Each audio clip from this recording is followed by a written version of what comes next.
but this just wrecks it. It's just like a wrecking ball that comes in, and it's a roller coaster, and there's no end to this. It's in every family, every school district, middle class, low class, we're all affected. We all should be concerned about it because it's our loved ones, our parents, our brothers and sisters, and our children. This is everybody in America who is affected by this. We come from a very good family, strong family. We don't have drinkers. We don't have addiction in the family. I mean, smart guy, athletic, just so much potential. Just, you could tell he was gonna do something awesome. You know, Abby was, in general, a good kid. She was a good kid, and she didn't go without, that's for sure. Justin was very charismatic, loving, caring, very affectionate, very smart. He was a 3.0 student at Drexel, Syracuse University, and Temple. He was, you know, captain of the football team. You know, everybody loved him, big man on campus, lots and lots of friends. You know, I mean, he was just a charmer, and you would never think that he would do that. Yes, opiates. There was actually a combination of Oxycontin, Vicodin, and Xanax in his system when he died. He was 19 years old. I mean, no one is immune to addiction. And they're kids, they're going to experiment. They do not understand what line they just crossed. He just had no control, no control. You know, he obviously that was not the person he wanted to be. But he couldn't fight it. And you never know. You never know when the phone call's going to come. That's going to be the last call. You cannot use a siloed approach to addressing this problem. You cannot ask teachers to address this problem for you. You cannot ask law enforcement to address this problem. You can't ask parents to just be better parents and we're gonna solve this problem. It doesn't work that way. Like, what are we going to be doing on a community level? And in order to do that on a community level, that requires us as individuals to be involved. That means that we have a responsibility for ourselves and for the people that we love and our communities as a whole and society as a whole to do something different and to focus on the solution. We reviewed all the scientific studies that said, do recovery centers, do recovery clubs, do recovery cafes, do recovery employment sites, do recovery homes make a difference in terms of long-term recovery outcomes? Do they reduce relapse? Do they increase long-term recovery rates? Do they enhance the quality of life of individuals and families in long-term recovery? We have the beginnings of those studies that we've summarized in the monograph. The evidence to date is an overwhelming yes. And the place in particular, because we've had the most studies done on those, is in the recovery homes.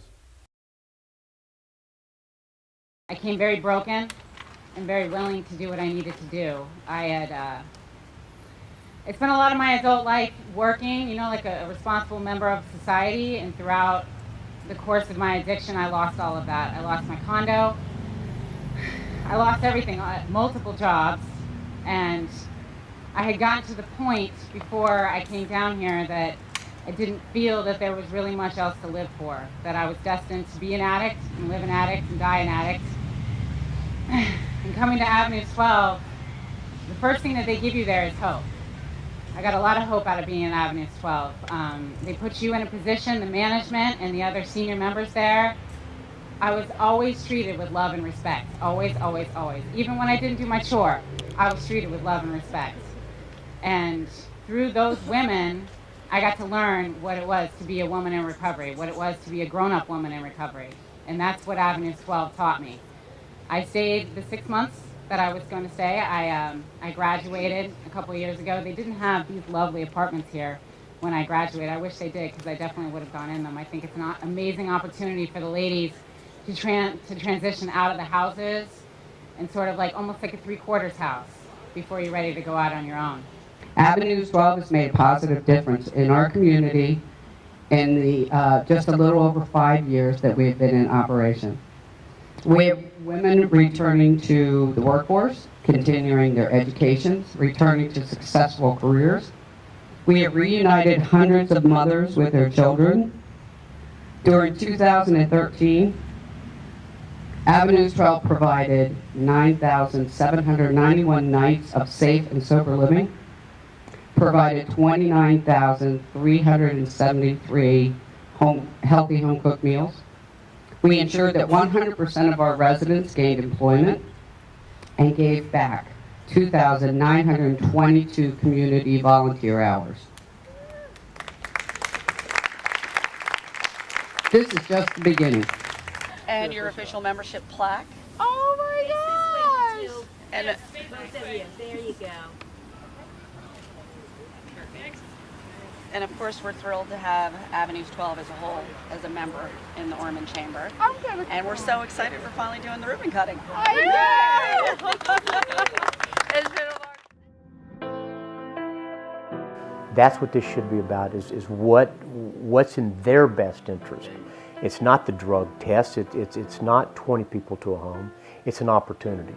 You know, if we can give these kids a fair shot on getting sober, and provide the structure and the accountability that they need to enable them that opportunity, that's what it should be about.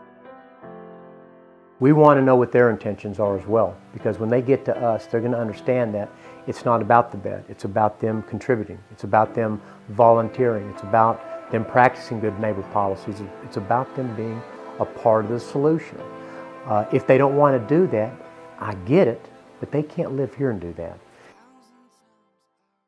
And people are using and still staying in these recovery residences, or they'll be asked to leave for the day and they'll put them in the street or in a hotel room for the night, and then they come back the next day, as long as they can piss clean, and then they can come back in. Now, if people see this going on, of course they're going to have a bad taste in their mouth. And I see these things and I hear about these things that are all too common, and they need to stop. Because people that are trying to recover from alcoholism and drug addiction are becoming victims in their recovery in all sorts of ways. And I think what we need to do is promote providers who care about the individual first. And you know, I've met a lot of people down here that do care about that. And you know, it's important to me that everybody knows that there are places in Florida, you know, surrounding the bad stigma, that are safe to come to and reputable, and the people actually do care. Bad operators come in two flavors, slumlord and opportunists. They're both predators. They take advantage of a vulnerable population for personal gain. They're driven by greed. The second group, opportunists. Fortunately for us, law enforcement has arrived. They've been here for about a year. They're focused on this urinalysis and patient brokering issue that we have in South Florida, and that's their responsibility to clean up that mess, and they're doing a good job. They are committed to staying for however long it takes to clean up the industry, and we're very grateful that they're here.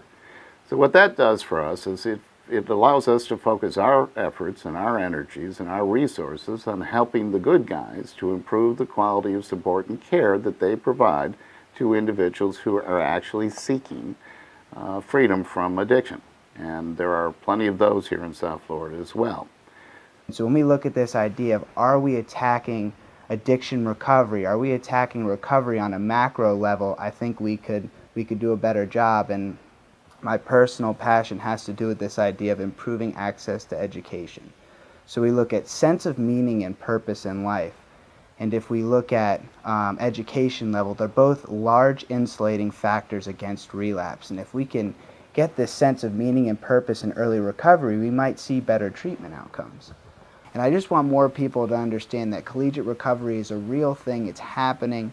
Without recovery residences, we wouldn't have the students staying abstinent until they could enroll in these universities. So recovery residences are a key component of this full continuum of care, and they're also a key component in allowing students to pursue an education.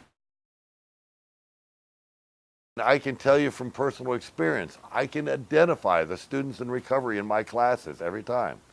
Their attitude, their willingness, they show up, they dress up, they do the homework, they start study groups with other students in recovery, and they may not be the smartest students, although some of them are very brilliant, but they are the most successful students that I have as a result of being in recovery. My residents are out applying for jobs. There's a whole network of people in recovery. They don't have to worry about the fact that they're living in a recovery residence. They are almost sought out by employers because they know that they're responsible, they're presentable, and they're trying to make some positive changes in their life. And employment, as well as education, is a key point with regards to that. Mayor here, or previous mayor for last year's mayor, is now new commissioner for the next 4 years, and who's been very supportive of us over the years. And you know, just because she likes me, I guess, I don't know. Because you're an important part of the community. I'm Commissioner Lisa Pearman, Commissioner for the City of Margate, and the fellowship is an important part of our community. We love them. We love all the help they give us. And I met Rick when they were cleaning up after one of our events before we had a volunteer program. And they were always there, and I introduced myself to them, and then we got a volunteer program. So now we'll try to use them all with the chance we get. FARR wants to partner with chambers of commerce, Rotary clubs, other civic organizations on any labor-intensive project they might have that they need volunteers for. We have a willing, able-bodied army of volunteers. So together, we have an opportunity to change the climate and to add real value to the community. And that is what giving is all about, isn't it? So the goal here is to partner up, to act in concert with each other instead of pointing fingers at each other and talking about we don't want those sober homes in our single-family neighborhoods. These good guys, you actually do want in your neighborhoods. You know, they're a resource, they're a valuable resource in your community. It's time that these guys come out of the shadows and actually demonstrate both their willingness and their ability to make a positive impact on the community. They want to do that. So let's figure out how we can do that together.